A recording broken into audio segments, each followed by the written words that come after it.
Hello and welcome to Block by Block, the Insurrection game, first edition, in about 3 minutes. It is a game for 1 to 4 players. You can play it solo. Playing time is around 2 hours. It's a moderately complex game. The people of Bloc City have had enough. Poverty, state oppression, and police brutality have lit a fire that cannot be contained. It can only burn itself out. The Blocs are taking to the street and taking on the police, pushing back the riot cops and trying to occupy the city. No more will they stay silent. It's time for these Blocs to fight the powers that be and tear the city up. The players win the game if they manage to occupy all 4 state districts in the city before 8 turns are up and the military arrives to quash the insurrection. You lose if you fail to do that in time, or if any player has no blocks on the board. You can also play with scenarios and personal objectives that change these win conditions. Cooperative. Players are all different factions with the police as the common enemy. Area control. The city is made up of 25 districts, and controlling these are the key to winning the game. Player turn. There are 8 turns in a normal game, and on each turn, each faction will be able to take a number of actions. You roll 3 to 5 action dice based on how many blocks you have on the board. You can use 1 dice to move any number of blocks in one area to any area they can reach. However, they stop if they run into police. In this example, they want to go to the garment sweatshop, but the police block the route, so they go the other way to the metro station and travel from metro to metro to get there. You can spend any dice to build a barricade to slow down police. Each region has a numbered value, and the following actions require a dice equal or higher to take that action. You can place an occupation in an area and gain the benefits. You can loot a district if it has a looting space, placing graffiti the first time you do so, and a burning marker the second time. Once all spaces are burned, no more looting can be done in that district. You can engage police in a clash and choose to remove either 1 cube from the board or force 2 into an adjacent district. Police vans require 3 hits to remove and are frequently in high numbered regions, so you will likely need a lot of good rolls, some teamwork, or Molotov cocktails to help you out. After each player acts, the police move based on the current police morale. Barricades and tactical movement of your blocks can slow the police down. Once all players have acted, the cops attack and remove blocks. You then check to see if a district can be liberated. If you have double the district's rating in blocks, you flip it, gain the manifestation card underneath, and all factions who took part get that benefit. If you have occupied all 4 state districts, the game ends. Otherwise, it is now the next turn. Why would you like this game? This is one of my favorite games for a lot of reasons. The first of which is the theme. So many games are about war, but few are about rebellions against state authority. There's just something wonderfully honest about how the game is constructed and the historic links it has to events like the Rodney King riots, the Arab Spring, and New Zealand's very own Springbok tour. It's not a very well explored area in gaming, and Block by Block nails it, but it does it in a way that is tactfully abstracted. It's not about a specific event as such, it's about the blocks living in Bloc City, and the artwork of the blocks is both adorable and clever. It's also a brutally tough cooperative game with solid mechanics, a lot of replayability, and some serious tactical gameplay. The single best thing about the game is that they made the cop blocks white.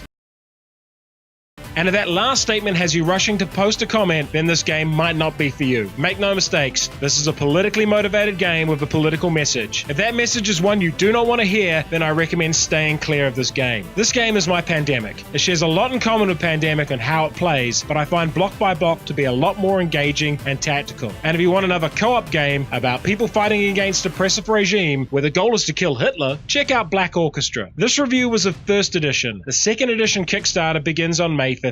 If you enjoyed this video, like it, subscribe to the channel, and check out our Patreon. Our next video recap will be Hostage Negotiator.